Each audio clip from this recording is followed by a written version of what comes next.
Good morning, good afternoon, good evening, wherever you are in the world. On the show today, it's properly jam-packed. During this little MotoGP break, we thought we'd take a bit of a deep dive into some other talking points within the motorcycle world ahead of next week's listener question marathon we have planned. We'll be clearing out the Crash MotoGP inbox and getting everything answered, don't you worry. But for today, as well as looking at a bit of the latest news going around, we're going to be taking a look into all things MotoE. We know how much Keith loves that, but Scott Smart, the former World Superbike Director of Technology, is going to join us later on in the show and give us the lowdown on the revamped all-electric series and a whole lot more beyond that too. Remember, we are still open for questions. You can voice note us, do it on your phone. Email is podcast@crash.net, or just send us a normal email along with your name and where you're from. If you're voice noting it, keep it to 30 seconds and we'll get you on the show. Okay, the recording date is Wednesday the 24th of May. My name is Harry Benjamin. Joining me as ever is Crash MotoGP editor Pete McLaren and former Grand Prix rider and British champion Keith Hewing. But also joining us on the show to kick things off, we'll be taking a closer look at the new Women's World Motorcycle Championship that the FIM announced a few weeks ago now. And joining us to do that is broadcaster Amy Reynolds. Welcome, Amy. How you doing? Thanks, Harry. It's a pleasure to be here and enjoying it with you guys. So, yeah, excited to talk about the season so far and, of course, the new FIM Women's Motorcycle World Championship. Yeah, thank you so much for taking the time. Well, I mean, what do you make of the start of the MotoGP season so far? I mean, we've had sprint races introduced. It's been quite dramatic. It's taken me by surprise, to be completely honest. It's been way more open than I expected. It was actually so cool to see that the last few rounds, there's obviously been a lot of chat recently that the interest in MotoGP is dying. But if you just see in the audiences and the crowd in Jerez and Le Mans, well, it gives a big two fingers up to anybody with that kind of opinion, doesn't it? There's obviously still a lot of interest there. And it just shows if you've got the right promoter, what they can actually do to a Grand Prix. But yeah, the racing itself has been epic. I was really open to the introduction of sprint races. I didn't have like a strong opinion either way. I was kind of more like, okay, well, let's see what they give us. And they've been strong. They've been really, really strong. I'll hold my hands up and say that the only thing I found is on a Saturday now, when you've got qualifying and the sprint race, it's kind of hard to then pitch the whole entire day to watch the rest of Moto2 and Moto3. So that was my only concern, that I thought it might impact. And I would say maybe it does. So I don't know if I don't know if you guys know any more information in terms of like audience viewing figures on Moto2 and Moto3, whether it has had any impact. But in terms of MotoGP, it's thriving.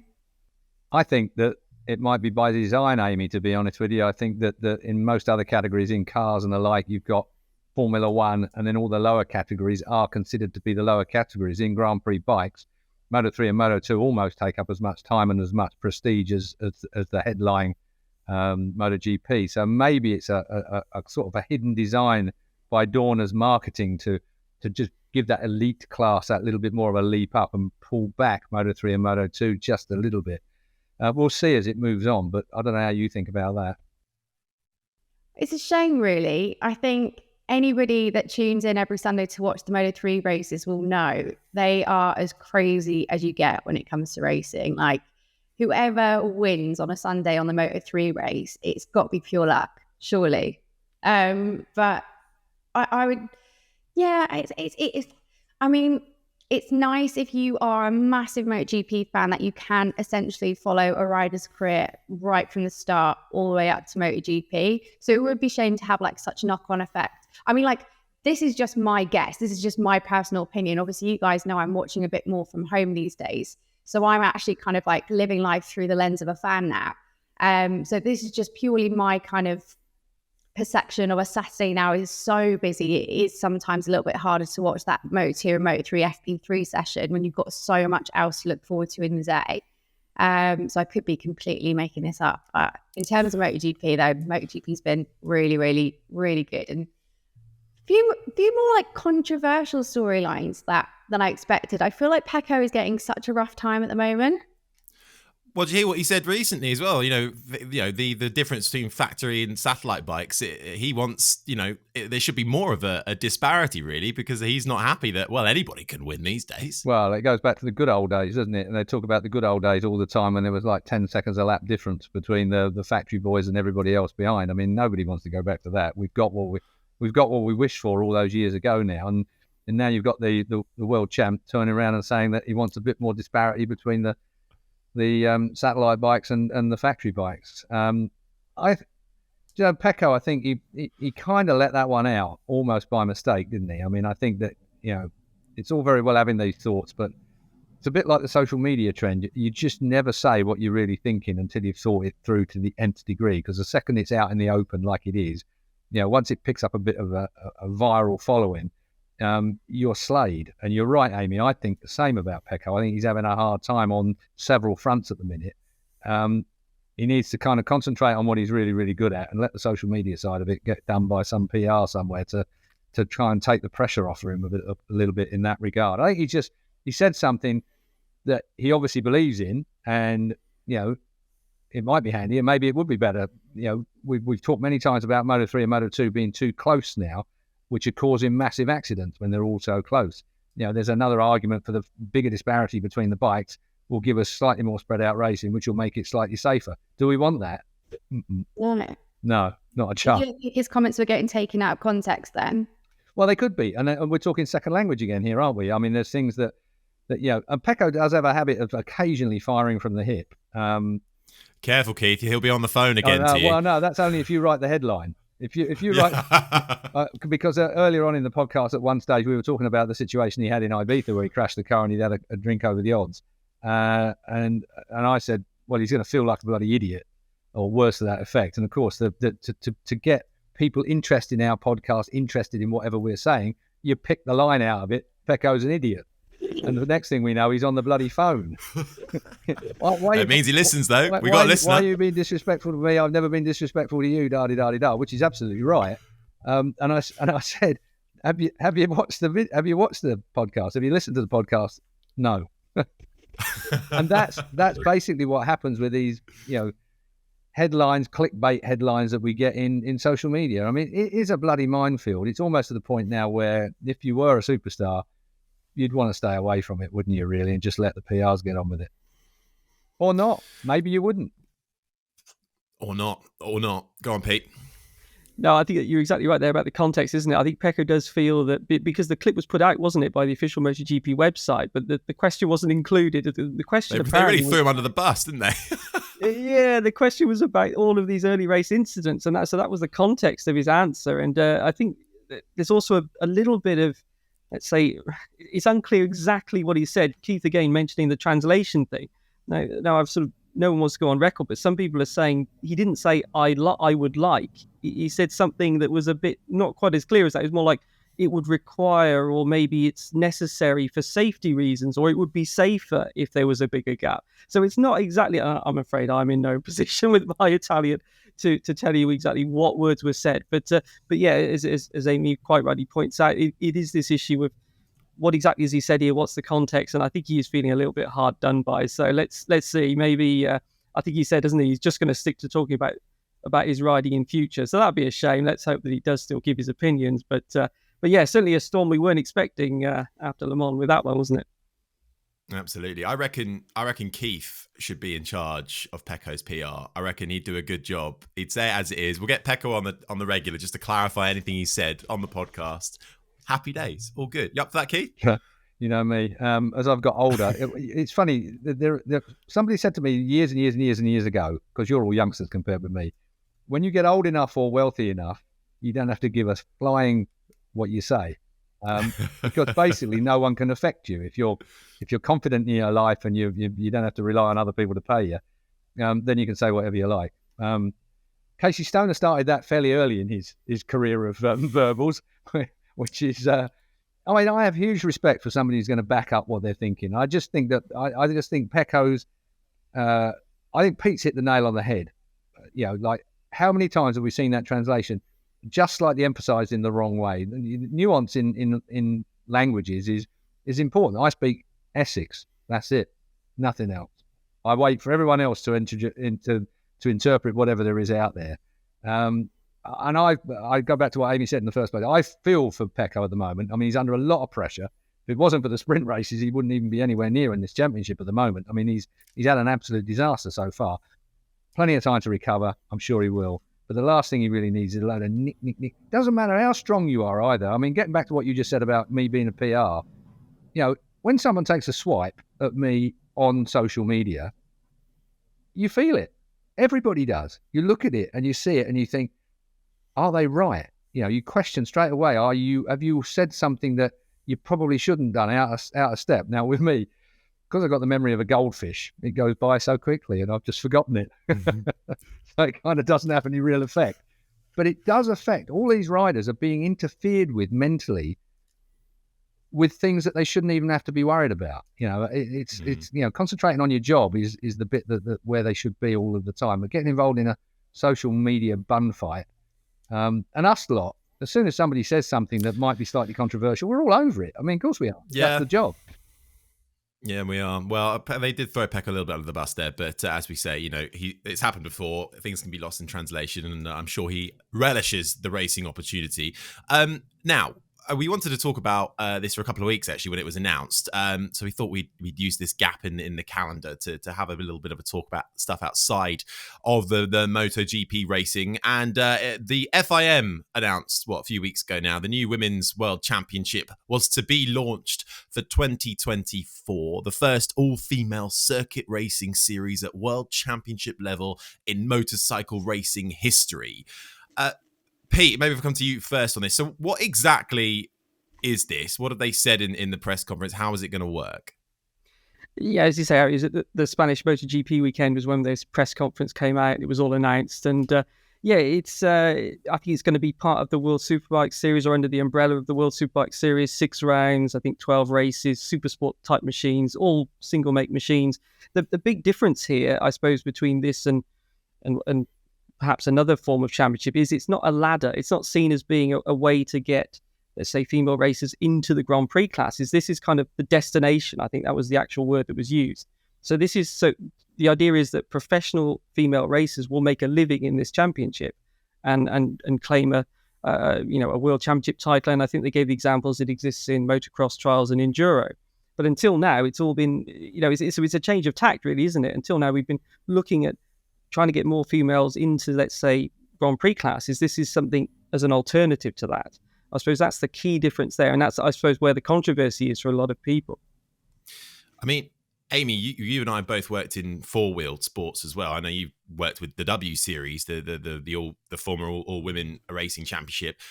And Pete just said it there. That wasn't designed to be the one-stop shop. This is where you can spend the rest of your days as a racing driver. It was designed to, this is to get you on the ladder. It's to try and widen that pool of talent, especially from grassroots, and rise up through the ranks. It was a sort of Formula 4-3 type championship to then get you onto the ladder. This seems like, okay, it is providing opportunity, yes, but it doesn't seem like it's really going to increase the pool and the talent going up the ranks, whether that be on the MotoGP side of things or the World Superbike side of things. Exactly. And inevitably, if that talent pool runs out, there will be nobody to ride in the pinnacle championship. So whilst I think any platform or opportunity that is given to women to get consistent racing experience, irregular racing experience, they're obviously kind of pitching this as an opportunity as well, where women could potentially carve out a bit more of a career. They've obviously not mentioned numbers. We don't know how much they're going to get paid and how it's going to work and things like that, but they have said that that's the idea of it. And they have other modules like the Women's Motocross World Championship, which is really successful. And the women motocross riders can go on and have like a pretty decent career out of it. But my personal only slight hesitation was that would perhaps the interest and the money and the investment not be better made somewhere else, a little bit more grassroots, we don't know what their future plans with this. Maybe they'll have something like a talent team, which will be, within the field, which will focus on bringing the talent through. But I thought the one thing that you really saw in the first year of W Series, and I'm wondering whether it will be a similar situation in the first year of the Women's Motorcycle World Championship, is that there was a huge disparity across the field between the drivers that had a lot of experience and a lot of good experience, so experience at that level, like X3 regional level, like your Jamie Chadwicks, like your Alice Powells, like your Bikes Gavissas. Alice Powell maybe didn't quite show it in that first season because she had a bit of a funny one, but she had that experience. And then the rest of the field, because they were so grassroots, they were so green. I mean, some of them are coming fresh out of karts. There was just a huge break in the field, and it was, dubbed the Jamie Chadwick show, which kind of didn't do W Series any favors. That second year really pulled it back after the COVID year, because they did manage to go out and find some really, really strong talent. But nobody knows what the plans are of Ana Carrasco and Maria Herrera, whether they would have any interest in this championship. You know that is actually quite a dicey subject with riders themselves, because motorsport in theory is a sport where gender shouldn't have a place. So they might quite turn around and say, I don't want to ride in a women's only championship. I want to go and ride against the boys. But if they do decide that this is a place that they will, spend some of their career, then is there going to be a huge break in the field? Do you know what, Amy? There's so many subjects. We could go on for an hour with this, can't we? I'm really, really skeptical about making a separate series for a group. I think the biggest problem is, and you hit it on the head when you said, the pool is not big enough. If we had a pool anywhere near like the size of the male motorcycle side of things, we would find world champions female-wise. You're absolutely right. There's no bar gender-wise in motorsport, purely and simply because it's not an out-and-out strength thing. It's not an out-and-out. It's a situation where women can equally compete against males. I mean, we saw it in Ana Carrasco when she won a world title anyway. And I can't imagine her dropping back into something like this other than for the money. At the end of the day, you come to an age where you've got to earn enough money to see the rest of your life forwards. And if there's big money in the women's series thing, then Ana Carrasco might go back there. And you're right, the disparity will be huge because she's been honing her skills against some very, very fast world championship contenders and has been a world champion herself. And the other thing you said, which was bang on again, is that whether the money's being well spent. I mean, I think that sometimes the support that women get at a lower level isn't there any more than it really is for blokes. I mean, it's a very difficult area unless you've got very rich parents that set you off at a very young age and move you through the series, the ladder. The other thing, of course, is if you go and win the women's series, which is fine, but there's nowhere else to go from that point onwards. You'll be the best of that particular group of women at that particular time, because unless you've got some guarantees into Moto3, Moto2, or whatever it might be as part of the package, there's nowhere to go. And I think that I understand what they're trying to do, but I think a spread of cash. I mean, there should be maybe a guaranteed place in rookies. There maybe should be a guaranteed place in the Asia Talent Cup, the Europe Talent Cup, whatever it is, and female opportunities in these things. Now, is that a positive discrimination situation or what? I don't know how that will play out politically, but I still don't believe that making just this one series with that massive disparity, like you say, if we get Ana Carrasco drop back in there, she's just going to absolutely thrash the rest of them because she is honed. It'll be like coming back from a Grand Prix to club racing in some respects. There isn't the base, there isn't the pool yet, and that needs funding by Dorna. That needs working through academies like VR46 and so on and so forth. The more females that are funded to be in some of these academy situations, it needs to be a more grassroots thing to bring that, to make that pool much bigger. We will find that, in 20 years' time, female world champions. There's no doubt in my mind about that in motorcycle sport, because, it's only the fact that there's not enough women in it that we don't already see some superstars in there other than the few aforementioned girls. I think it's the fact as well, you mentioned Anna Carrasco. We've had a woman win a world championship level in recent times as well. It's not like this has been a derelict area for years, and we have to do something to try and find it. It's proven that it is, motorsport is a mixed gender racing series, and that can be done. The real problem, I think, is that they've labelled it this final destination, and at the end of the day, I come back to the W Series comparison and the money situation. There was loads of money going into W Series across the grid. It was great for the races because they were earning money. And Amy mentioned, the Alice Powells and the Emma Kimmerlinens, who perhaps were running out of options in their career. They were then suddenly able to reignite it and make a chunk load of money. But ultimately, that, I think, is one of the reasons that led to the downfall of W Series. But the other thing as well, now that, I'm biased because I do F1 Academy, which is the new all-women series, but that's partly subsidized by Formula One itself. It's the track time they get is unrivaled. As well as having practice qualifying 3 races, they have independent test days straight after the races, sometimes 1 or 2 full days of testing with top junior category teams from Formula 2 and Formula 3. If that is what this new championship was going to do, then I think everyone will be all for it. But it sounds like, Amy, we still got not a lot of facts about it, but I imagine one of the key limits of having young women come up through the ranks in motorcycle racing, Keith mentioned the money side, but it is track time and testing as well, no? Yeah, I think, there's so many limits, isn't there? Like, that's got to be a huge one. And having that regular, like we just said earlier, like regular racing experience, but as you said, like regular testing, regular track days. I think the other thing that we didn't mention about W Series is that not only did they go there and win prize money, but it was actually completely, everything was, they didn't have to pay for anything. They didn't have to pay for flights, they didn't have to pay for accommodation, they didn't have to pay for their seats. So it really was a huge, massive opportunity given.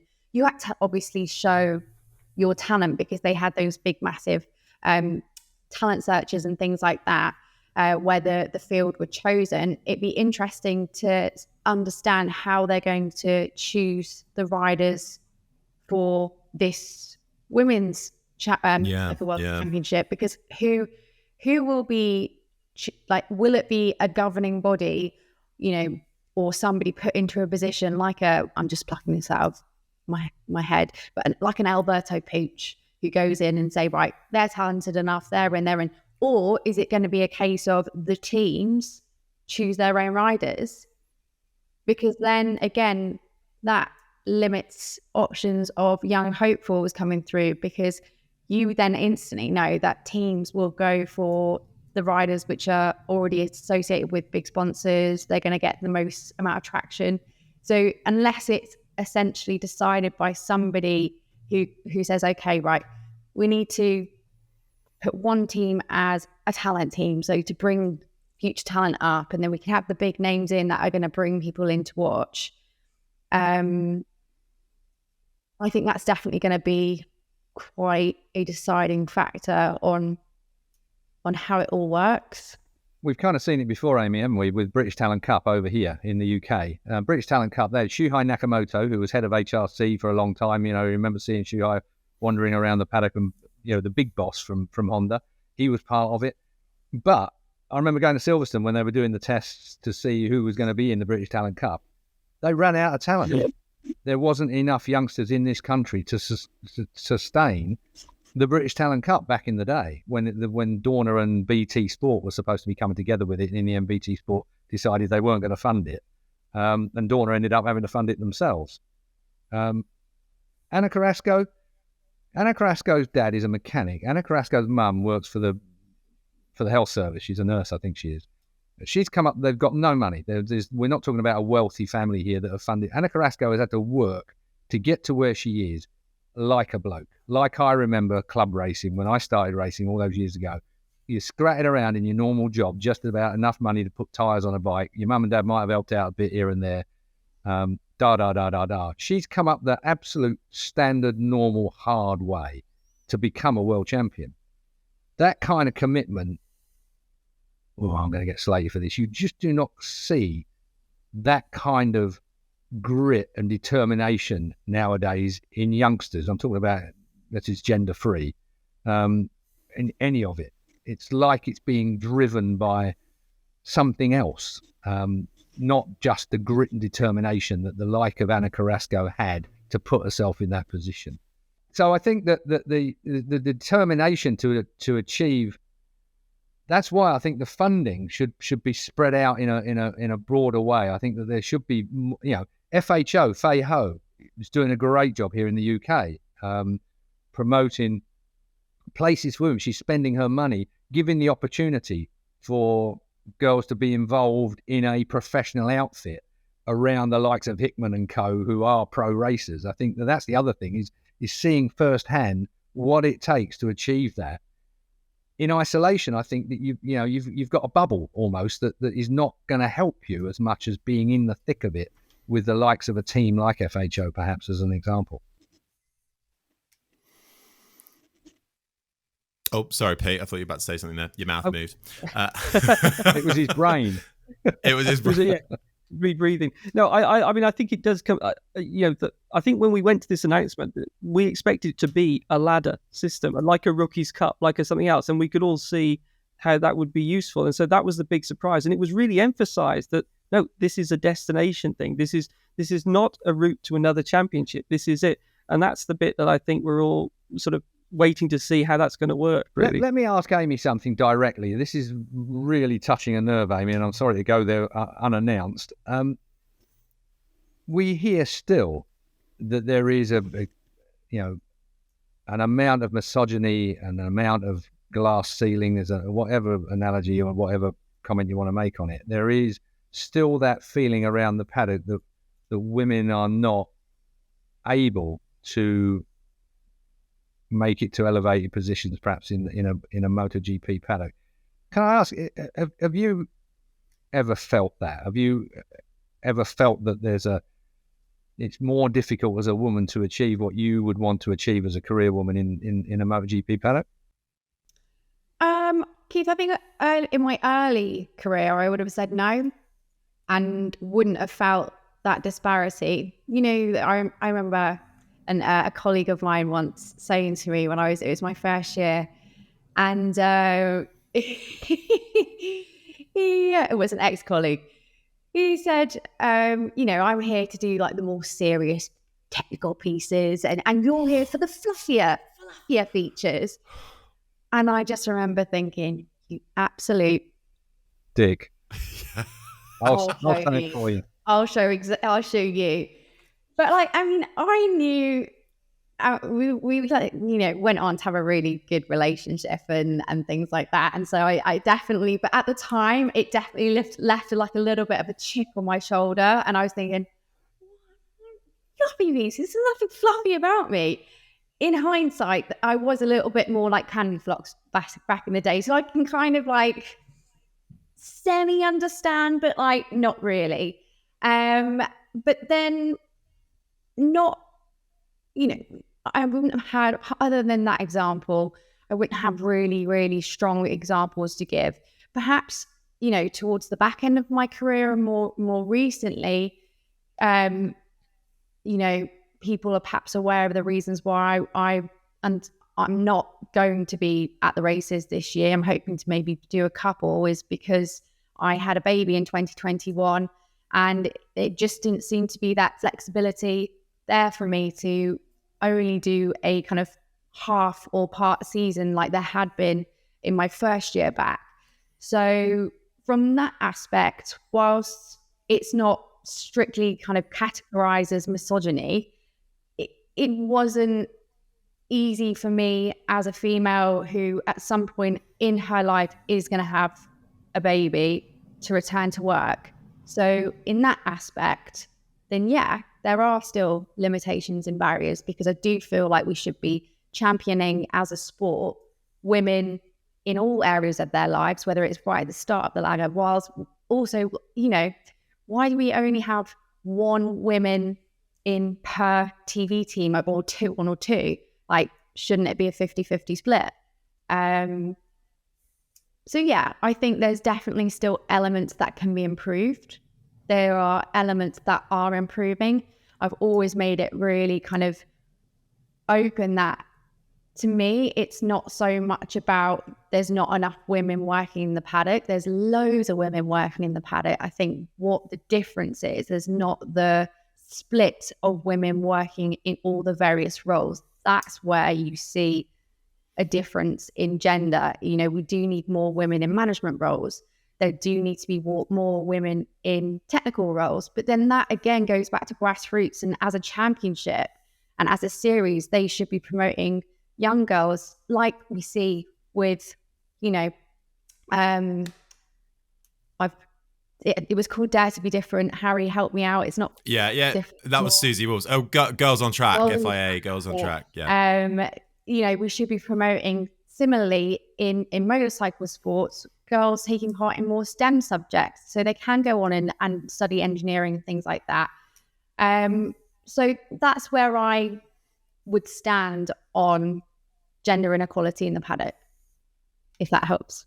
Tricky subject, very tricky subject. I wonder where you were going with that, because obviously I was aware that you'd had a baby, but I can also say that even from a father point of view, I mean, 2 of my children have been born while I've been at racetracks on the other side of the world, and the amount of consideration given towards me as a father trying to get back from those racetracks has been appalling, absolutely appalling. I remember one particular broadcast company trying to save a few quid by sending me via China when they knew that my wife had just given birth the day before, and we were coming back from Sepang, and they'd completely mucked up the flights.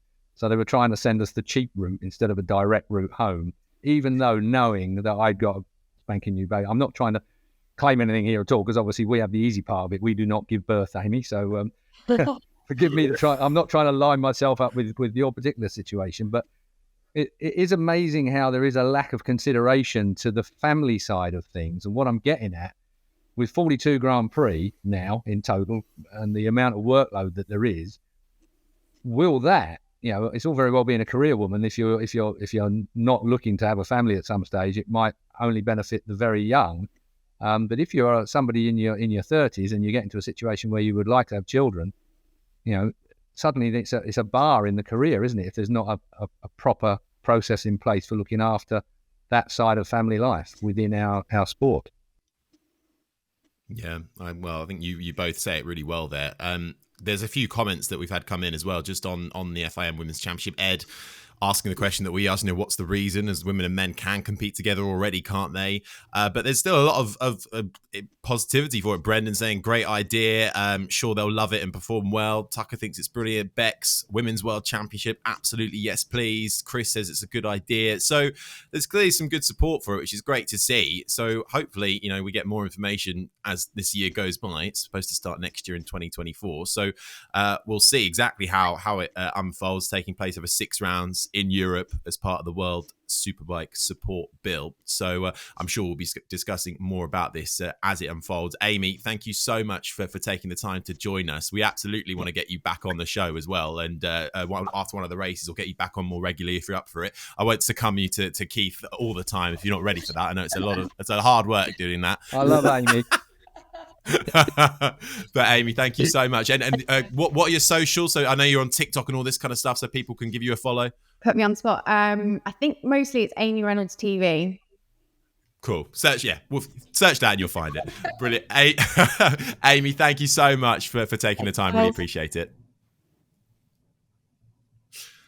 Well, that was and hello to Scott. Thank you for waiting, Scott. It's going swimmingly well so far. For those who have experienced our interviews before on the podcast, we use a program called Riverside. It's a very good program, but sometimes it can play havoc when we have guests and multiple guests. But so far, everyone touch wood, cross your fingers. It's going well. You better clarify that's down to bandwidth and our own Wi-Fi supply. It's not us being terrible interviewers, but Scott might be regretting this. Although we have had him on before when we did our live show from Silverstone. But Scott is here, ready and waiting. Thank you so much for that, Scott. Welcome. Before we dive into MotoE and all things technical, how are you doing? Where are you in the world at the moment? Yeah, pretty good at the moment. I'm actually in the UK for once because I travel quite a lot between the different events that I help work at. So it's kind of weird being in the UK, but also quite nice sometimes. It's like Keith said, with 21 GPs for those guys and 12 World Superbikes, but plus British Superbikes, Moto America and everything else. Sometimes you feel like you're away from home just a little bit too much. So at the moment, I've got, obviously, as Keith knows me since I popped out pretty much. Had a few family difficulties over the last couple of years, so there's been quite a lot of family management stuff going on. But also here working on a bunch of projects for the future.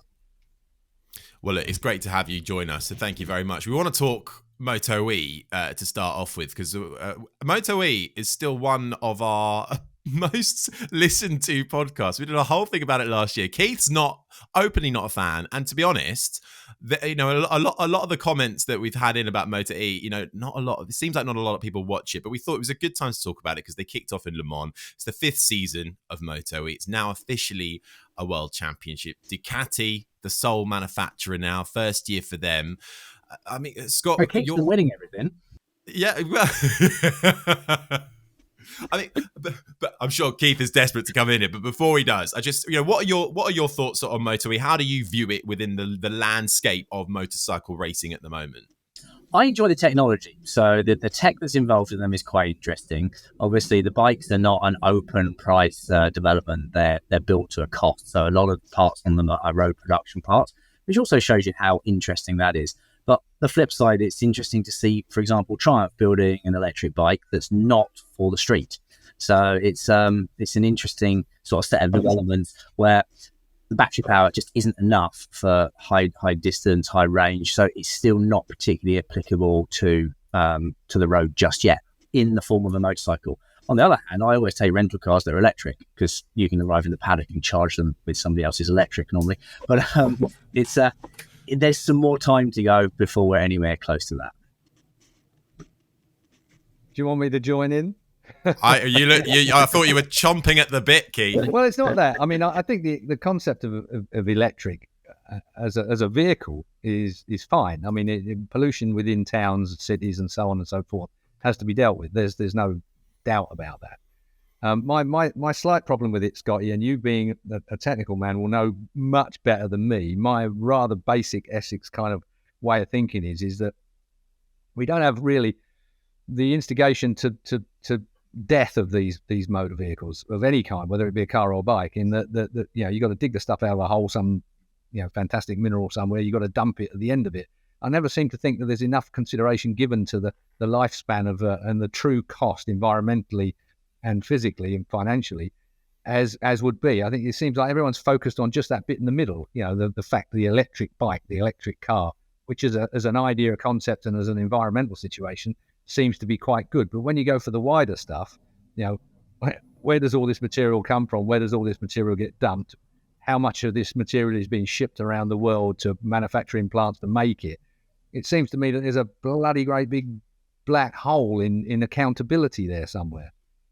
There's a lot of investigation going in on the end-to-end costs of electric, because that's a very valid comparison, obviously, for the motor industry as a whole, not just for the bike racing industry. Bike racing industry kind of sits alone on its own little island, doesn't it? Because at the end of the day, we do still have quite a big impact, which we're trying to offset, working really hard in the background to figure out how to make things just that little bit greener, the whole way through, from tyres to fuel to how we transport our stuff around.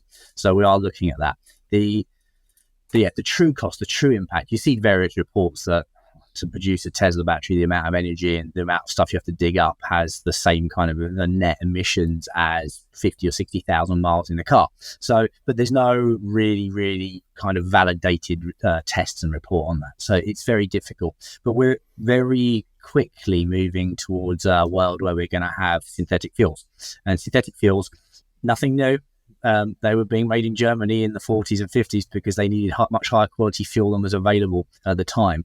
And the reality is you pump a load of energy into the system to create synthetic fuels. So if you're going to create those synthetic fuels, you have to do it in a place where you've got good renewable energy, be it wind, be it sun. But we've got this amazing distribution system around the whole world for storing energy and moving it around in fuel. At the moment, we call it petrol or gasoline. But when we've got a synthetic fuel, it will work in our internal combustion engines. There are some issues, though. So at the moment, some of the some of the laws that are being created are saying zero tailpipe emissions. Well, if you're running on synthetic fuels, there are some tailpipe emissions because there are little bits of oil that get burnt. There are little bits of metal that get burnt and do come out of the exhaust pipe. But it's a fraction, it's millions of what we have currently. So actually, they're very, very green fuels. Also, the improvements in how you can recycle engines and the Euro 6s and onwards for vehicles mean that pretty much most of the engines will be able to be recycled later on. Whereas at the moment, you open your bonnet and you'll see loads of plastics and everything else. Later on, you'll start to see magnesiums and aluminiums again because they can be recycled. So end to end, it's quite an interesting space to be right now to see where it's going to go. But what's the net impact between batteries and fuel? From a racing point of view anyway, we kind of need to stay on something that for 15 kilos of fuel, we can do an entire 30 or 40 minutes of racing. Whereas right now you need hundreds of kilograms of batteries, which are impractical. And the time scales to get batteries with enough energy density that aren't effectively bombs, it's years, well, it's decades actually. So we're quite a long way away from having MotoGP length races with MotoGP levels of horsepower or World Superbikes. But it's an incredible technology for shorter ranges and for cities and for that kind of infrastructure. So it's almost parallel development. And if you actually start Googling synthetic fuels, you'll see it's quite interesting. The companies that tend to own the refineries that are being built. So I think Chile's got one of the biggest ones at the moment. And as far as I know, it's owned by Porsche. Oh. Because they need something to put in their noisy, exciting internal combustion engine vehicles. So people are playing it from both sides at the moment. So some people are claiming an all-electric future, but they're keeping their options open in the background. So and from our point of view, we are in a business that we call it sport, but when you go to Japan and you get your visa, it says entertainer's visa on it. So we are in the sport of entertainment for the business of entertainment. So we do have to remember that it's a show, and there's a lot of talk about noise and noise pollution as well. And when you stand at the edge of a track, the noise that echoes through you, it gives you, well, it's very emotional. And so you can see stuff and you can feel stuff and touch stuff, but the one thing that will make you cry sat in your chair, it tends to be music and noise. And it's also the first sense that we have, because when you're still in the womb, you can hear before you can do anything else. So we have to remember that in the entertainment industry, we do need noise. And for all the people that sit there telling you, you have to understand that the youth of today, they're quite happy with headphones and everything else. I've been to EDM concerts in the last few years. I was a little bit older than most of the rest of the people. And I can tell you, it was not quiet. Or me. Well, a lot of the comments that we had come in are, I'm not interested one bit. I like the sound and the smell of motorcycle racing. Not interested in MotoE. It's a gimmick. Not interested at all. It would be okay if they added the sound effect of engines. Maybe we're really not doing Dorna much of a service here, because I think Dorna basically, they've seen the example of Bernie Ecclestone where he didn't go with the electric stuff, and Dorna have headed off that development avenue, if you like, from a separate promotion, perhaps, as we found with Formula One, where it went to Formula E, whereas they've kept MotoE and the copyright, if you like, under the wing of Dorna and kept it within their group rather than letting someone else spin off with it in some other direction. And we have a much smaller industry. The motorcycle industry is much smaller than the car industry, so we either get knockdown stuff from the car developments, but it's actually better that the development that gets done on MotoE is learned across our entire industry. So I think it's actually kind of good to keep it in-house, because we're not big enough to stand alone with multiple different championships. And it's not green. So it sounds like... It's not green at all. I mean, when you see the bloody great generators they have to have on site just to charge the bikes up, it's just a joke, to be absolutely honest. But it helps develop machinery for the end user that is greener for a small, for a cityscape. So it does work in the bigger picture. It is useful in our little bubble, and we are in a little bubble.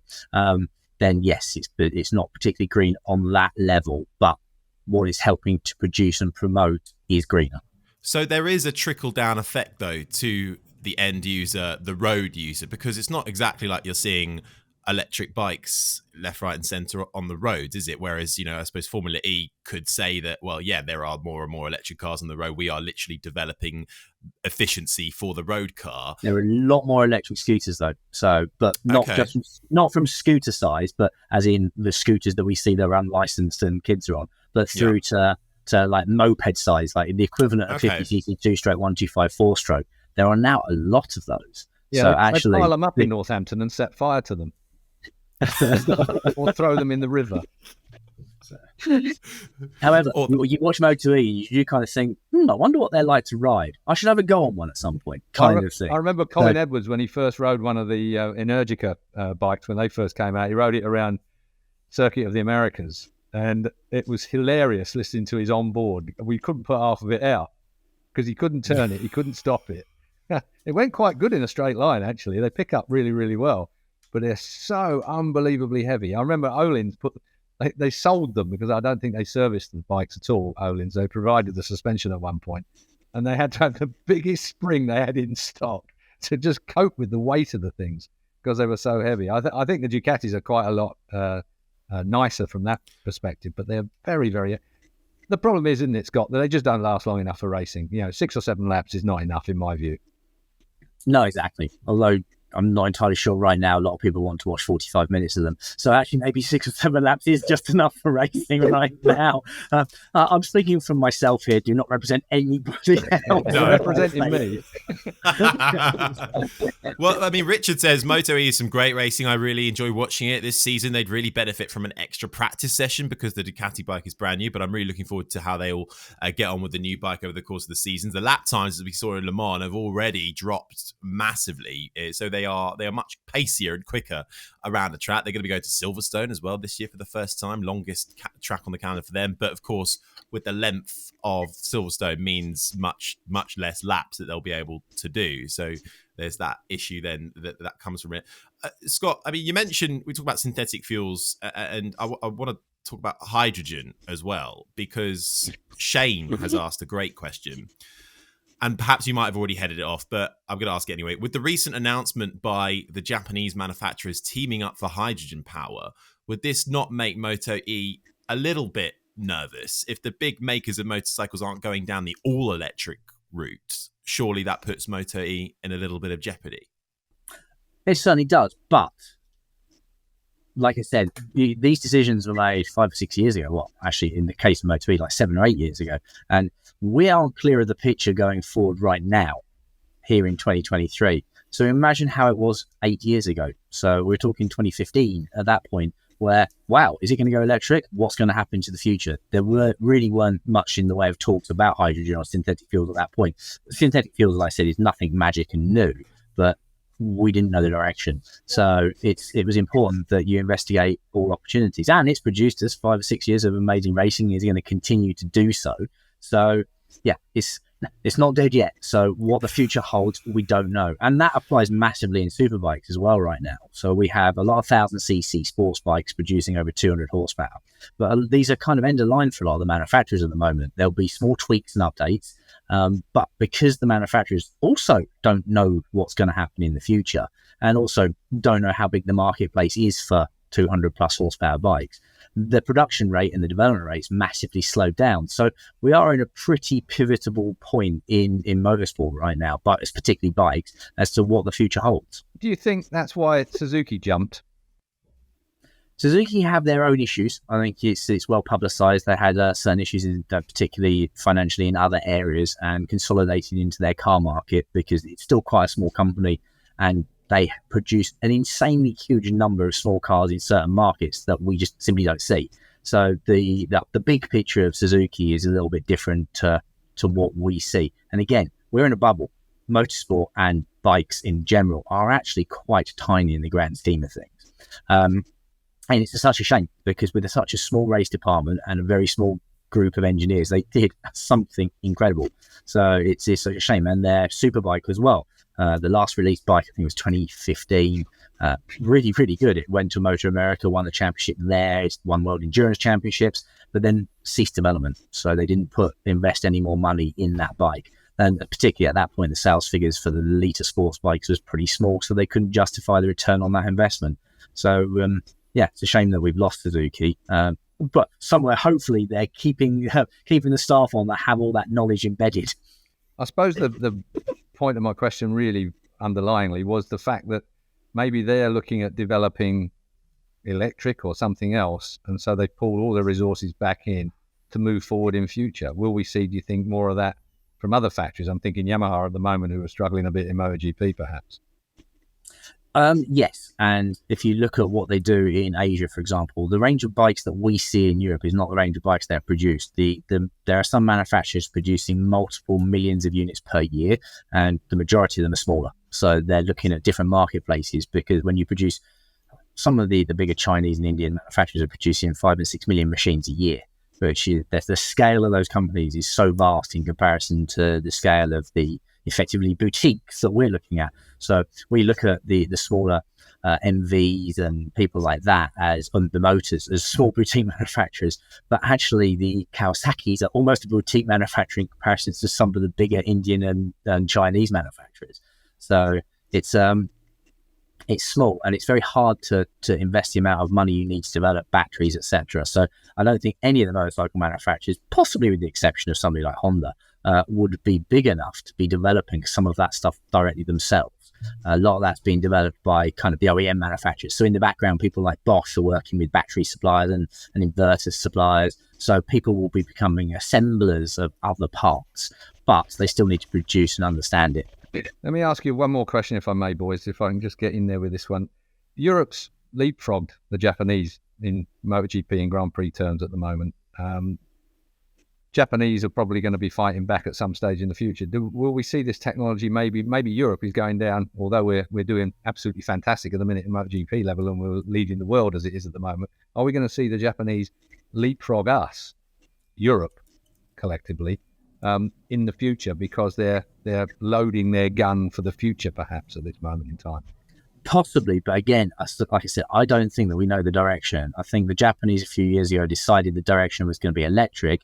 Now, obviously, there's a resurgence of the future potentially being, depending on legislation, whether it could potentially be synthetic fuel-based. So therefore, we maintain in the higher performance bikes a liquid fuel still. So nobody quite knows the direction. And when it comes to electric, a lot of it's going to be off-the-shelf components. You'll go and buy powertrain components and batteries from existing suppliers that have already invested the money in it. If I could just jump in there, I'd like to ask Scott, really, a near future, let's say, obviously the MotoGP rules for 2027 and beyond. You spoke about the synthetic fuels. There's a lot of talk about how to maybe take a bit of performance off the bikes. What's the best way to do that whilst keeping the show and everything else? What would be your ideas for the areas on that? So for me, some of it's fuel-based as well. It's very, very difficult. Once the cat's out of the bag, it's very hard to put it back in, isn't it? Obviously, MotoGP tried that by going to 800cc machines, but the cost was quite incredible. And it produced with it another set of problems. But there are a few very quick, bold strokes you can make to make things slower. And generally, that's to reduce massively the tyre performance. But that's an issue that we have, and this is very much coming from me, not from Dorna or for MFIM or anybody else. The tyre performance needs to be redefined, because right now tyre performance means what to you guys? Grip. More of it. Exactly. So for me, tyre performance could also be how long it lasts while giving a certain amount of grip. If you could triple the life of a tyre whilst giving 90% of its grip, I would say that's actually improved its performance. So, but we just need a bit of a mental shift, because bike racing is still absolutely stuck in going faster. And that is what motorsport is about. But I think when Harry and Keith were at Silverstone, Tommy Hill had said a few things, and I kind of poo-pooed it a little bit, because the reality is we all worry about super stock bikes being as fast as super bikes. Nobody stands at the side of the track and goes, oh, well, golly, that super stock bike was 0.3 a second a lap slower. That's too close. You don't. You go, wow, did you see whoever, take out whoever. I'm not going to put any names in. There are plenty of targets from VSV last weekend, Mr. Melvin. But the reality is we're interested in really exciting racing and normally close racing. We're not interested. You don't see 2 seconds a lap when you watch it on television. So we can massively reduce the mid-corner speed. Some of the most fantastic races from the 90s, you watch the 500s, those things had like 160 horsepower and no grip. That's why they were quite exciting. But the racing was phenomenal. And that's what we want. We don't necessarily need to find that last second elapsed. So we could redefine our performance goals, massively reduce consumption in tyres, for example, and say only have a few sets a weekend, but they've got to have incredible tyre life. And the net effect immediately is that there's going to be less available grip, but it will slowly come back. But you get yourself 3 or 4, 5, 7 years before you need to slow it down again. So there are a few ways. And also from my point of view, managing the quantity of fuel flow, the quality of fuel. If we reduce certain components' quality, it gives the engineers a challenge. And in top-level motorbike racing, be it MotoGP or World Superbikes, a lot of the funding comes from the R&D side of the company. So they need to be able to justify why they're sending engineers around the world, not just to get suntans, but to actually provide information that's useful that gets passed back into the company and then gets ultimately rolled into the street bikes.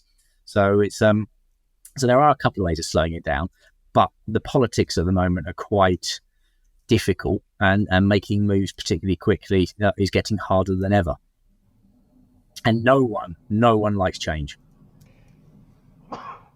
Excuse me. Bless This you. is probably, yeah. Scott, as a tech guy, I'm sure you love the gizmos on the bike, like the ride height devices, the whole shot devices. But, where do you draw the line on that? You mentioned the R&D side. Obviously, how influenced should MotoGP be by production bikes, should we say? Obviously, there's carbon brakes, there's seamless gearboxes. I mean, what do you keep and what do you not? Where do you think the line should be drawn on allowing new technology? And where should you say, look, guys, if you can't put it on a road bike, there's no point pursuing it? Well, we still Even have two championships, obviously, in bike racing. So we've got Superbike, which is very much reflects what the street bike and the production bike is, obviously with some difficulties in managing that. And MotoGP has always been the open technology side. Now, you can see it in a couple of ways. I think it's really interesting to develop the new tech, but then once it becomes ubiquitous and then don't add anything to the racing, then they've learned it. The knowledge has gone back into the company, which is the net goal. And then potentially you say, okay, don't need it in racing anymore, move on to the next thing. And there will be the next thing and the next thing. All the stuff that we don't think of that GG kind of imagines at 4 a.m. in the morning. So, because it tends to be him. And that's the reality of it. The ride height devices, the launch devices, they figure those out. They understand how they work. Whether they've got an application on the road or not, actually, potentially, there are some not quite realised side effects. Simply changing the height of a bike without it affecting other things can actually make a bike much more accessible, like a big trail bike, much more accessible to a small person when they're riding in town, for example. So there are some knock-on effects that you don't think about. So they've got that knowledge. And then when your big trail bike is back out being a trail bike, you can then flick your switches or do your knobs, and then the bike can be back to a normal ride height and you can't touch the ground anymore. But there are actually some interesting applications of this stuff, but maybe its time has been done in MotoGP. Because once everybody has it and once everybody's getting the same benefit of it, then actually it can go at that point because everybody has the same thing removed. So it's very, very fine line to tread. So, and if it's not giving anything to the entertainment of our sport, but still costing a lot of money, then it's not necessarily got a particularly useful place. Sorry, just banging my microphone. I thought you fell asleep then, Harry. No, sorry. Sorry about that. For anyone who's listening with headphones, you would have got a massive ban there. I'll tell Adrian to edit that out. Sorry, Peter, carry on with your excellent questioning. Or you had a question. Really well, no. Obviously the other side of things is that the quicker we get, obviously in MotoGP terms, the worse it gets for traditional tracks that are becoming slightly unsafe because of the momentum and the velocity that most of these bikes now are carrying into and out of corners. So it'll have a double effect, bringing down. We've discussed the kind of bowling ball tyre scenario before here on the podcast for the same reason, but it's a question of, I often think that Gigi, when he wakes up at 4 o'clock in the morning, comes up with a whole load of ideas. I wonder if Danny Aldridge wakes up at sort of 1 minute past 4 trying to work out a counter to Gigi's ideas. It seems like it's so unfair that you've got all these really brilliant brains trying to work out how to circumnavigate the rule book, and you've got the overall group, the whatever it is, the Manufacturers Association, trying to preempt whatever Gigi's coming up with, and then Danny Aldridge has got to sort of lay down the law and try and make them stick to that particular rule that they've all agreed on. It seems like a nightmare scenario to me. I think that's the game. It's a nightmare scenario for one is like a fun challenge for another, isn't it? So yeah, it is, but that's the whole goal is to keep everybody kind of on the same page. So, and it's interesting to see as tech develops how the rule book becomes out of date annually. Mm-hmm. So it's a big task. Just if I could just switch championships slightly, Scott. Obviously, World Superbike. I think you were involved in the balancing algorithm. I think that's what they call it, isn't it? There's a lot of things there. I just wondered, maybe I think the algorithm itself is a bit of a secret because otherwise the manufacturers would game the system a bit, perhaps. But how did you come up with that? Trying to balance. We're talking about rules and things. You're trying to balance and keep lots of manufacturers involved in the sport and all those kind of things. How did you even come up with that sort of algorithm? 3:25 a.m. Was it a dream or a nightmare? It started off as a dream, became a nightmare. It's I'm not directly involved with it now. Obviously, I'm now working on the Dorna side with the technology. But from the point of view of the algorithm, there are multiple levels in Superbike. So basically, you've got the concessions and now super concessions, which allow the big steps to get a not particularly competitive street bike into fit and fighting ready state so that it can be competitive. And then the algorithm is actually just like, I say, the cream on the top. It's a very small adjustment at the top with a couple of hundred or 250 RPM steps to effectively fine tune. So because if a manufacturer makes a step from a concession part and overshoots, then you want it to be able to, say, tickle, just gently bring the performance back in. But it's very, very hard. And the original algorithm includes a lot of input, including rider data. It's a Kalman algorithm that has lots and lots of data sources from speed and acceleration and lap times and the number of riders, a number of laps, and how much you can kind of presume that the lap was a proper full-on lap. So it's a massive mix, and it becomes this like sort of effectively a small black box on a computer that outputs some data, and it's almost a statistic that you get out. So it's a performance-related statistic that pops out the other end, and you can just effectively see the relative performance of the machinery. But it's incredibly hard to get something like that finely tuned. I think that black box is going to be smouldering a bit when Top Rag gets on a BMW. Yeah, it's going to change things a little bit, isn't it? So it'll be interesting to see what he can do, because he definitely gets hold of a motorbike, and that's what the BMW needs. So then we've now created the regular concession points, which basically totted up against podium performances before, now extend to a little bit further down, so the top 5 and the concession points. And then you basically average the race performance against and compare each brand against the average podium performance to start to get to concession points. So it's a way of bringing the bikes in. So effectively, the World Superbike engine development got capped a couple of years ago. So unless you earn a concession, you can't improve the performance of your bike. But some of the bikes are already at the limit of what the engine can achieve. There's no great 10 or 15 horsepower step because they are limited by the production bike. And like we said before, there aren't going to be lots of new evolutions of production bike. I think the Honda basically said if they hadn't built the new CBR 1000 when they did, they probably wouldn't have been justifiable going forward. So they did it. They made tiny updates to it, but that's ultimately there at the moment. And it's like taking away the synthetic fuels and what happens in the future. At the moment, they see that being probably their last engine platform and basic platform going forward. There'll be updates from some of the other manufacturers, which will be much more about bodywork than it will be about anything else underneath the bodywork. And we already saw that in the Supersport, old Supersport category with the 600s. The Yamaha's are basically 2012. The Kawasaki was basically 2009. They couldn't justify investing tens of millions of euro into bikes that weren't selling enough to justify that. So that's where we're at with the thousands, and that means that the regulation needs to help the teams or the manufacturers a little bit slower. And ultimately, the bikes are now so finely tuned and so well set up with so much technology behind them that you see, well, it's getting a finer line. The rider can't make the difference anymore, so it's got much more difficult. Well, Pete, go on. If I'm I just could- conscious we're running out of time slightly. So Yeah, well, just on that, because obviously the one thing the fans always ask us is Bautista's top speed. I mean, what do you make of that, Scott? Is it some people say it's wrong to punish one rider.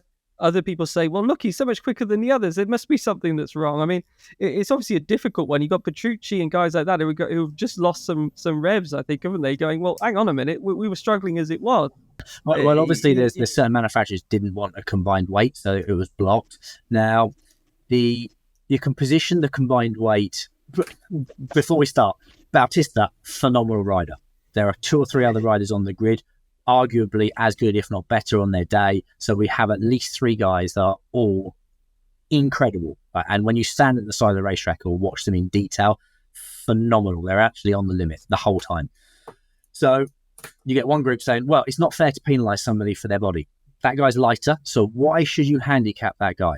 So, but if you take the word lighter out of it and say, oh, it's not fair to handicap somebody because of their physique and the way they were born, etc., you can also go, yeah, you're absolutely right. So it's absolutely not fair to penalise the heavier riders who were born with a bigger bulk. So it is unfair on them. So they shouldn't be penalised by being heavier. So you can position it whichever way round you like. MotoGP, World Superbike, basically the only 2 series now in professional motorsport, including 4 wheels, that don't have combined weight. Do you want to see, and I've asked this to a lot of people, and a few people have gone, no, it's like seeing a jockey, so that it's fine that he's lighter. Do you want to see the most skilled motorcycle racers proving their skill level against one another? Or do you want to see the most skilled motorcycle racers being unable to prove their skill level because they're heavier? I'm for a combined weight every day of the week. Exactly. And I think it's positioning. It's how you position it. And then there's a lot of talk, well, as soon as you put weight on the bike, it disadvantages somebody massively. So the discussion is to have, say, for example, if you're 10 kilos lighter, you only get 7 kilos of weight, for example, because to counter that. But the reality is, when you put the weight on the bike near the center of gravity, the rider essentially doesn't feel it. It doesn't dynamically change the bike. Then people say, well, you've got longer limbs, so you can manage to get the bike moved around. Well, longer limbs aren't related to weight, they're related to height. And if you've got a longer lever, you've actually got less force. And the reality is the handlebars move around about this much around a lap. That's it. There is no long levers. It doesn't exist. Like the steering lock on a superbike or a MotoGP bike is this. And how hard it is to change direction is down to the geometry of the bike. So the only one disadvantage you get when you're a little rider is you can't hang off quite so much. So you have 1 or 2 degrees higher lean angle. But you're also putting a lot less energy into the tyre because you weigh so much less. So actually the net advantage is with the lighter rider. And then you get also the argument, well, the bigger riders in the low grip conditions do better because you see Loris Baz was podiuming in MotoGPs. That's fine. I've also seen Marquez and Dani Pedrosa destroy everybody in the wet in MotoGP as well. So the argument doesn't actually stand. So right now, for me, it needs a combined weight. That won't change everything because the most performant engine is still the Ducati, but it will make things a little bit closer. And that's ultimately, we don't want Top Rack and Johnny saying, you know what, we literally, doesn't matter what our skill level is, we cannot win. And that's actually not good for the sport. Yeah, well, as a 6'5", 100-kilogram person, I don't think any kind of combined weight is going to help me out. Sadly, there is a limit. There is definitely a limit. You say, okay, once you're past the weight, we can't help you anymore. I'm too far gone. If there was a body penalty, Harry, you'd be shot. Yeah, I think I've got size 60 feet. That's like 58 in European. So even that, I don't think I'd fit on. You're anyway. fairly good barefoot in a half tube. Yeah. Yeah, I was surprised how big he was when I met him at Silverstone because he looks so weedy on here. What weedy? Because he's got no shoulders. What? All right, I think it's time we end it now. Look, such a pleasure, Scott. As always, really insightful though, genuinely. I think we could talk, well, like with Amy, we could talk for another hour, but then we probably have to start paying you. So, because I've got loads of opinions on the women's stuff as well, and some much more insider information. Just to go back to you saying it's the end point now, that the goal of the Women's World Championship is that if somebody chooses it to be their destination and that's their ambition, that it is credible, so that they can continue to race there for a few more years.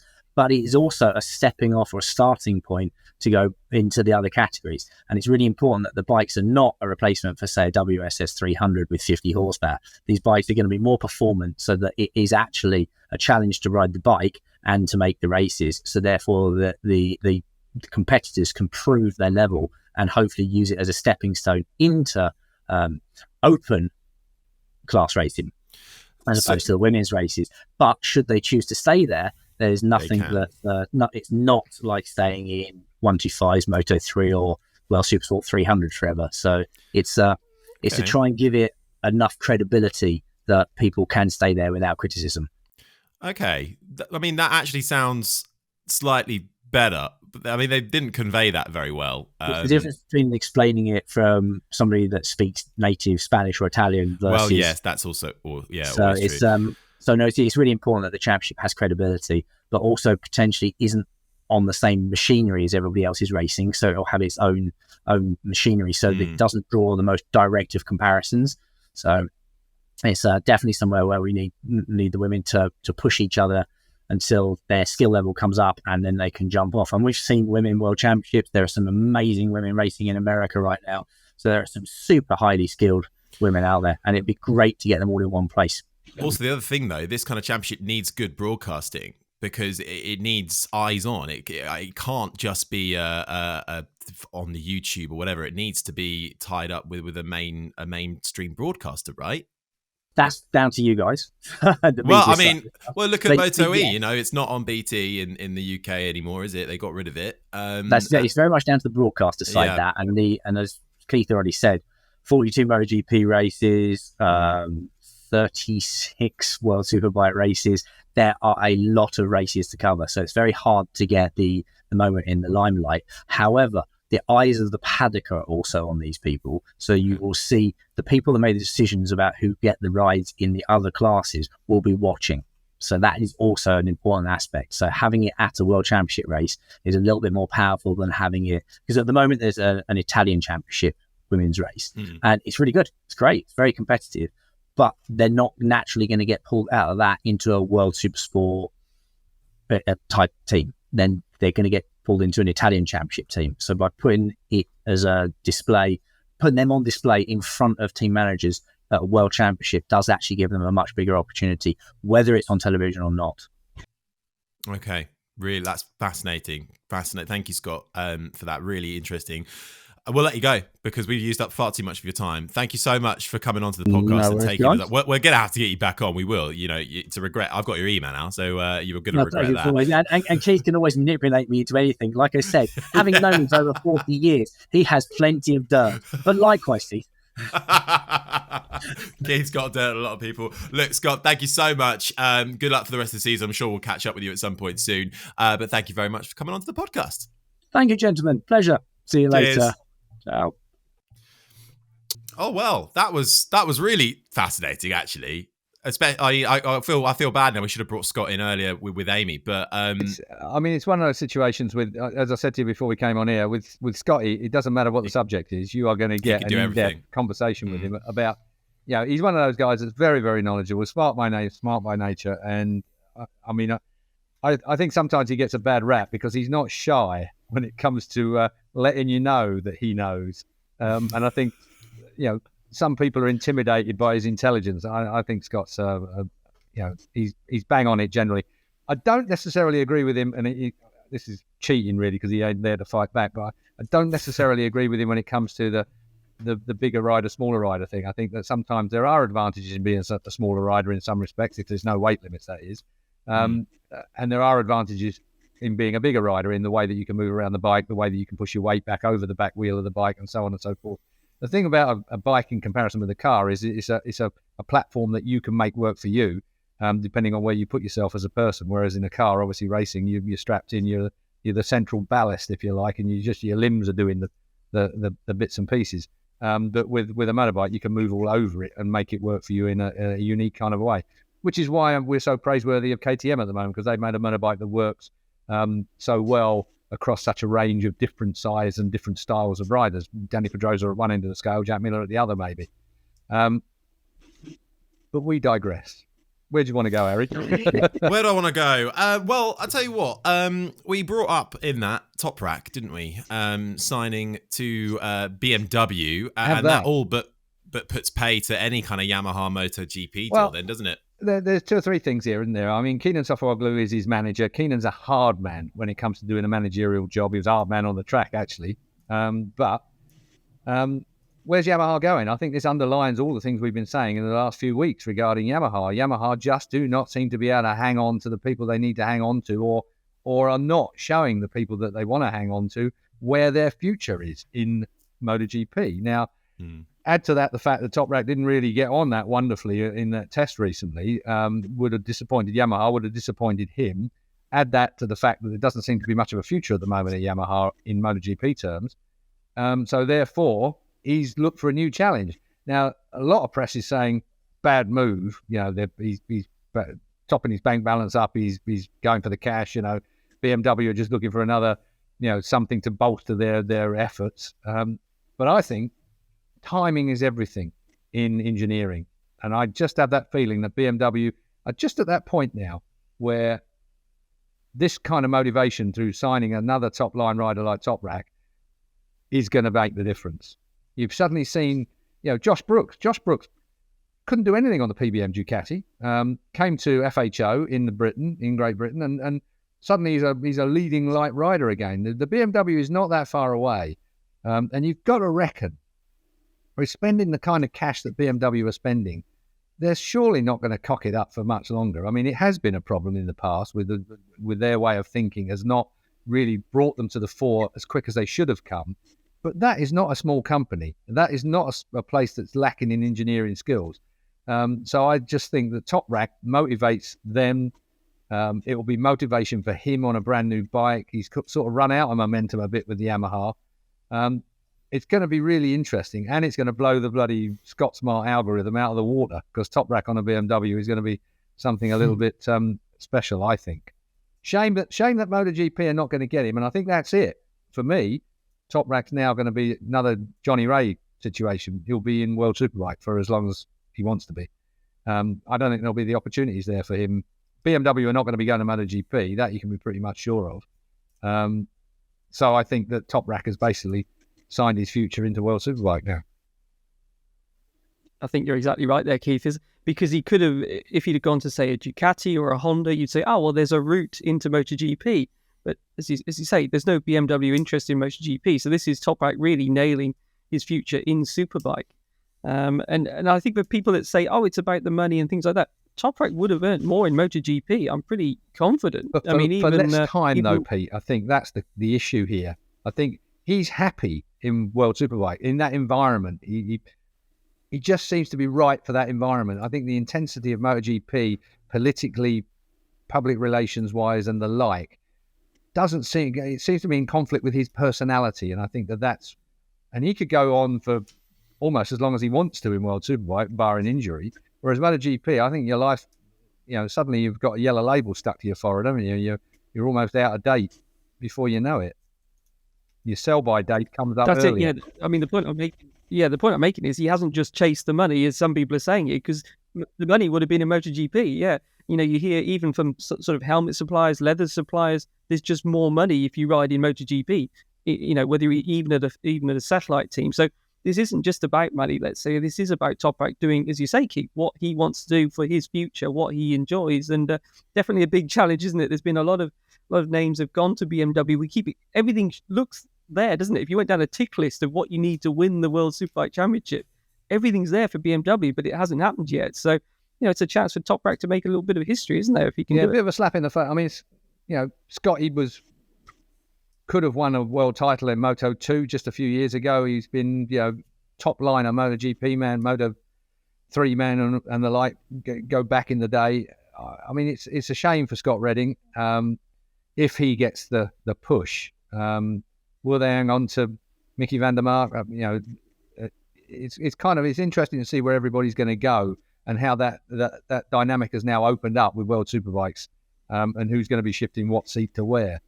But watch out for BMW. I think they might well be a bit of a shock. We know that Keenan Sofuoglu wasn't keen on MotoGP. There's not one time where you've had the impression that Sofuoglu has kind of been keen to get Top Rack across into MotoGP. Yeah, he's kind of played the game a little bit, and he's had to look after his rider's mentality a bit. The rider will always want to be looking at the prototype series, and if there's an opportunity there, and I'm sure Top Rack was a bit that way inclined, but slowly but surely, Top Rack's come round to the way of his manager's thinking. And good luck to him. And as you say, Keith, I think that test was crucial, wasn't it? That was where they went, okay, see if you like it, see if you're fast on it. Now, of course, the only thing with that is, and we've spoken about it a lot here, the Yamaha is a tricky bike to ride now. You just sort of wish, what if Top Rack got a chance to ride a Ducati MotoGP bike for a few days or something like that? But anyway, not going to happen now. And it looks like that was the moment, wasn't it? That test was the moment where Top Rack would either have gone, yeah, I like this. I get on with it. I'm getting quicker. Or, as we've seen, where people have gone, you know what, it's going to be too big a change, there's too much uncertainty, and it just didn't suit his style, it seems. So he's made his decision, but quite a shock, because you say, Keith, for the Yamaha to lose him, lose him in MotoGP, if you like, and in World Superbike, that for him to actually leave looks Yamaha. Like they're losing their future, Yamaha. We've talked about it week on week now. Every week that goes by, you suddenly think, what are Yamaha when are they gonna get ahead of the game? They always seem to be falling behind on all of these things. It's got to be I've never known a time at Yamaha like this, where everything seems to be running down an alleyway, down that's blocked. It'll be interesting to see how they recover, if they recover. How the mighty fall.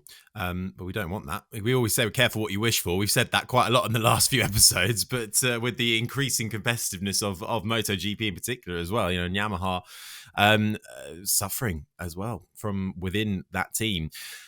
We are doing a proper bonus episode by the looks of the time, and I want to get one question answered that we had sent in, because it was a really brilliant question aimed at Keith, from Steve and Michelle. My wife and I retired, and love you guys on the YouTube, thanks. We have decided to try to follow MotoGP to as many places as possible. Based on Keith's comments about Mugello, we thought that would be a good place to start. Neither of us have previously traveled to Europe, so this should be quite an adventure. I've already purchased tickets for Mugello. Yikes. We plan to fly from Mexico City to Barcelona, since that seems like a nice place and a good launching point. Since we're already heading to Italy, we decided to go a bit early and see the World Superbike race at Misano the week before Mugello. After that, Germany, and maybe Assen. We're doing carry-on only, so Assen may be a bit weather prohibitive. We're winging it. We have no tour company. Any advice would be great. Maybe we'll see you at the races. Thanks for everything. Well, I think if you're at Silverstone, we're absolutely got to come and say hello. But Keith, so they're flying to, they're going to Misano first, then Mugello, Germany, Assen. Where do they go after that? You know what?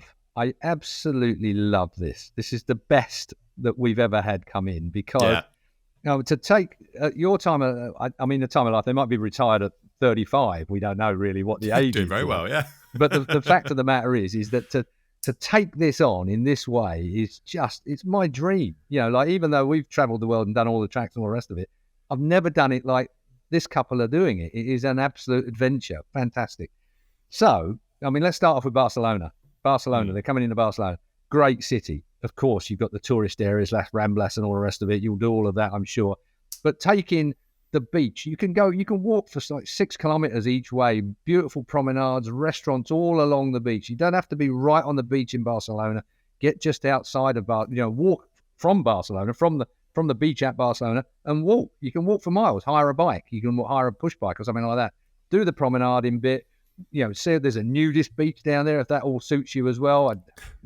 I don't go there anymore, so there's nothing to be scared of. Keith got barred, yeah. But there are all sorts of things along that beach, and it's beautiful all the way along. Loads of places to eat, loads of entertainment. Barcelona, great place as a centre. And of course, it is the centre of motorcycle racing nowadays with Dorna and the like. It is the city. Misano, what a place. You're going to World Superbike, but of course you've got, Cattolica, Rimini, Riccione, which are all the beach resorts that are only a really short distance from the track at Misano, the Marco Simoncelli track, as it's now known as. You've got Tavullia, which is the centre of all things Valentino Rossi. That's to the south. It's a few clicks to the south, not very many. It's only 6 kilometres, something like that. So you've got a ton of things. I mean, Tavullia is Valentino Rossi town. Everything is 46 and painted yellow. So you've got that to do. World Superbikes around Misano, pretty interesting. I mean, it's quite a small track. I could probably tell you where you could dig under the fence to get in for free, but probably shouldn't. Go and check out the Nicky Hayden Memorial, where obviously we've been reading a bit about Nicky recently because it's the anniversary of him being killed. I think 6 years, I think it is. I can't believe it's that long. I think it's 6 years anyway. Where he got knocked off his push bike, that's just on the outskirts of the track as well. So you might go and pay homage to Nicky Hayden. All the track, the roads around the track are named after famous riders, the avenues and the like. Go to the front entrance of the track and just hang out, I think is the word to say. Now, hang out for an hour, because all the riders and drivers and techs and team people basically have to wander through that front entrance, and you can kind of meet up with people. You can see people, get selfies with them. World Superbike is a lot more relaxed than it is with MotoGP, but you can do it with MotoGP as well. Moving on to the big one, Mugello. My only slight heart palpitation over Mugello is that I wonder whether you're going to get the atmosphere that we had pre-pandemic. I think what's happened at Mugello is the prices are quite high, as you will have found out when you bought the tickets in advance. The prices are quite high, and it's kept a lot of people away, and there's no Valentino Rossi scenario now either, so you haven't got that kind of rivalry, the Max Biaggi Valentino Rossi kind of thing, where it used to fill the valley full of people revving up chainsaws and God knows what. So maybe the atmosphere will be a little subdued, but mate, when you go and stand down the end of that main straight and watch a 225 mile an hour motorbike go by, you will be stunned by that. I mean, it is a stunning spectacle. Mugello for me is a great place. Now, there are lots of dirt tracks around the outskirts. It's owned by Ferrari, Mugello, so it's a well-organised racetrack. It's a great place to be in amongst the banking, great viewing places and the like. So I won't go into that. You'll find all that out. But outside of it, there's dirt tracks to different villages and places like that. So if you get stuck in traffic, take your sat-nav with you and make sure it's allowed for dirt roads and things like that, because you can navigate to, say, like Borgo San Lorenzo, which is, again, Borgo San Lorenzo is a small town quite nearby, got quite good restaurants. Scarperia, which is the main place that you will have to go through to turn right down the little lane to get to the track, that will be rammed during MotoGP. But if you go there at certain times of the day, you can, got all the usual sort of stuff. There's usually entertainments going on in the square there, in the road that the car park is in, right through the centre of Scarperia. But again, I would have a look on your map, have a look on your sat nav, and just take a look at where some of the dirt roads take you. Because hire cars, particularly if you're in a hire car, great on the dirt track. You can just destroy the thing, go through the middle of fields and all the rest of it, and it's amazing what you can find. I mean, we used to stay at a place that was on a golf course years ago, and there was this dirt track that just took you almost to the front entrance of the track. So you would go like rallying. The amount of people that ended up upside down or in a ditch or whatever it might be with their hire cars, it bears no resemblance. But if you've got that on your sat nav, you can find your way around. There's lots of places you can get to without having to be on the road where all the people are and where all the traffic jams are.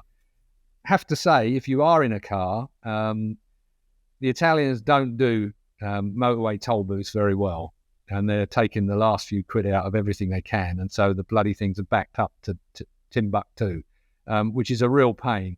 I mean, I've been 5 hours trying to get out of Mugello, and I can't believe I'm going to say this. It's the only place where I didn't have a problem with that because I'd had such a good time. Mugello for me is the centre of the universe. I love the place. I love Tuscany in Italy anyway. If you've got a few days, there are lakes, there are places to go all around there as well. You're only up the road from Florence. There's a back route out. If you come out of the track and instead of turning right, like most would do to go back up the lane to the motorway, turn left and work your way out, and you go right over the hill and through the forest to Florence in a completely different way. I mean, Florence is a fantastic city, very romantic city. So again, a couple like this, if you've got a day or two that you can spend in Florence, it's beautiful there. And obviously you can fly out of Florence if you want to. You can fly out of Florence, Pisa, any of those places. That central bit of Italy is just the best. You can go, I was going to say you can go to Imola. Of course you can go to Imola, but right now it's a river, which is a great shame. Formula One having just been cancelled there. I don't quite know how that bears for World Superbike later on in the year or anything along those lines. That's something else that everyone's going to look up. But Imola is, it's in a park. You can go up the country a little bit and go to Monza. You can go and walk the banking at Monza. If you're in Italy, you are in the home of motorsport. Bikes and cars. It's go and have a look at the Ducati factory at Bologna. If you have an opportunity to spend some time in Italy, out of the 3 countries that I have at the top of my list, obviously England, where I was born, Thailand, where my wife was born, and my children, well, one of my children was born, and Italy. Those are my 3. And I'm still in a quandary as to where to live in future life. Italy's there. It tugs on my heartstrings all of the time. I just love it. And Mugello, for me, that Tuscan region is just beautiful. I mean, I'm sold. I mean, what an amazing thing that these guys are doing as well. Steve and Michelle, like everyone always has these things, be like, I want to do this, I want to do that. They are actually doing it, which I think is so amazing. It is. And I think that it's something, I'm of an age where I've been losing friends over the last few years, sadly for various reasons. Well, when in my young days, of course, it was motorbike accidents, car accidents that used to take my friends away from us. Nowadays, it's various things that you get or whatever it might be. And one of them in particular, in fact, Mick Hemmings Motorcycles. Anybody that knows Mick, big Norton man back in the day. When I was 15, I met Mick all those years ago, and he a great friend of mine. And he got to the point where he was just beginning to enjoy his life, just beginning to take cruises with him and his good wife Angela, and really beginning to enjoy himself. Really good guy, Mick. Great sense of humour, old school. Loved his company. Just got to that point, and he just drops down, and that's it. And the point being, the moral to the story is, look at your life. If you have an opportunity, if you're in a position, do it now. Take that opportunity to do what these two are doing, this couple are doing. What a great thing to do. And if it's in your mind, if you're thinking about it, don't think any longer. Stack the money up, pay the ticket, go and do it. Yeah. I mean, no time like the present. I agree. You only live once, don't you? I mean, they're going to go, then they want to go to Germany, maybe Assen, depending on the weather. Well, I mean, you can buy a bloody Kagul anywhere in the world, can't you? I mean, it's Assen. You're either going to be bloody cooked to death there because it will be like 35 degrees, or it's going to be absolutely weeing it down. It could be either at Assen, but again, it's a worthwhile place to go to. I'm not, Assen from a racing spectacle is great, but if you've done Misano and Mugello, I would put them ahead of Assen. It's kind of a tick box type thing to go to Assen and go to the Cathedral of Speed, But as an overall experience, I still think Misano and Mugello beat Assen. Having said that, if you fancy a riot, Le Mans, you've missed Le Mans. I mean, probably one of the best race meetings that will have been this year from all the people. I didn't go, but from all of the people that went that I've spoken to, said it was absolutely fantastic. It wouldn't be my first choice, but that doesn't make me right. Well, I mean, we're biased, Pete, but go on. Sorry, Pete, you go. I was just going to say, talking about fan numbers, but Sachsenring is another one that's usually right up there. So if they're going to Sachsenring, they'll get the atmosphere, I would say, there. So, it'd be quite interesting because Misano and Mugello, perhaps ticket sales, well, let's face it, Misano World Superbike is not going to be sold out. Mugello, question mark again. I don't think it looks like it's going to be sold out. Sachsenring, it will be a big one. And Assen, if that's a maybe, as I think you said, Harry, you'd want to get your race day tickets sorted for sure if you do decide to go, because it does normally sell out on the Sunday. And you've got lots of options when you Sachsenring. You can go, even you can fly to Prague airport, and it's a 2-hour drive. So there's Prague is lovely, cheap as chips as well. There we are. I So, can mention yeah, some you don't clubs even in Prague. Yeah, no, you don't need to mention the clubs. They approach you on the main strip trying to get you in them. I want to plug. I want to say go to Silverstone as well, but really that's just so we can meet you, because unfortunately I'm not sure you're going to quite get the same atmosphere at Silverstone as you would at Misano or Mugello. Well, do you know what? You say, no, you won't, but there is, I mean, Silverstone, I think Silverstone should take on the Le Mans promoters kind of thinking, whereas they get everybody in and they all stay in. They don't go and destroy. Le Mans is a beautiful little town, really nice town. But there's hardly any motorbike people that are down in the town comparatively with how many are at the track. They keep them in the track, which is quite clever promotion, really. And I mean, I think Silverstone are sort of a halfway house to that at the moment, because they've got some good bands on in the evenings. There's always something going on around the track. It's a vast area. Silverstone is so big, you'll need your bloody walking shoes if you come to Silverstone. You know, the few times that I've actually been a punter at Silverstone and I've wandered about, bloody hell, it's like going on a training regime. It's a long day with a lot of miles covered. And am I right, this year, are we in the wing this year? I think we are, aren't we? Yeah. I think we're in the wing. Yeah. So we're not on the international straight as we would be before, the old pits complex. This will be the first year that we're going to be running in the wing. So miles away. And that is miles away from all that. Yeah, you're absolutely right. The last time that I went to something that was there was they had to run buses. Yeah, so you do it every year with the F1. You park up on in the grass somewhere, you know, near the national pits, and you get on the bus, and it takes you all the way to the wing. It's like a whole other complex. Well, I mean, the other thing is for me is that I don't know whether, and I'm sure they will have thought about it. You know, again, are we seeing this MotoGP elitism split happening here? Because Moto3 and Moto2, I don't think there's enough room in the wing or at the back of the wing to be able to run three classes out of there. I think they're going to have to put Moto3 and Moto2 over on maybe the whatever it is, the little track they got in the middle. I can't remember what they call it now. Stowe. Call it the Stowe circuit, don't they? I see. What way you can sort of turn off and come back on yourself. Yeah, I mean, I think that there's going to be a situation where I don't quite know how it's going to work. But the worst case scenario is have Moto3 and Moto2 over in the national pits and MotoGP over in the wing. I'm not 100% convinced it's the right way to go. I just can't see the paddock being big enough to cope with it as well as we would like it to be.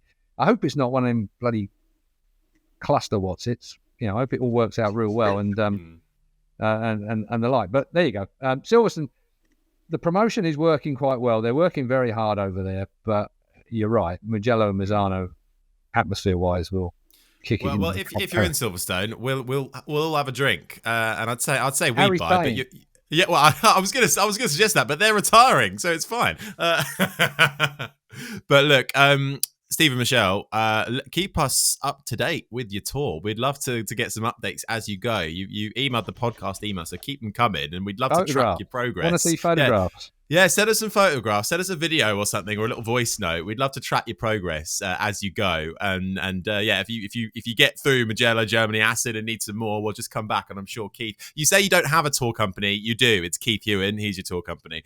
So it's brilliant, fantastic what you're doing.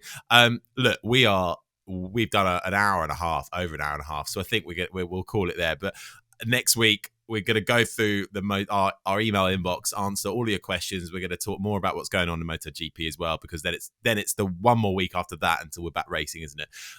So thank you to Amy Reynolds, who joined us right at the start of the show. Thank you to Scott Smart, who is so fascinating too. Both of them are. Could have had them on for a lot longer. Let us know your thoughts as well on all things the Women's Motorcycle Championship and MotoE and future technology coming forward. Do you agree? Do you disagree with what the guys said? We shall be back with you same time next week. But for now, thank you very much, Pete McLaren. Thank you very much, Keith Hewitt. I've been Harry Benjamin. Like, subscribe, review, keep up to date with crash.net on the website for all things MotoGP motorcycle related. And we shall see you next week. Bye-bye.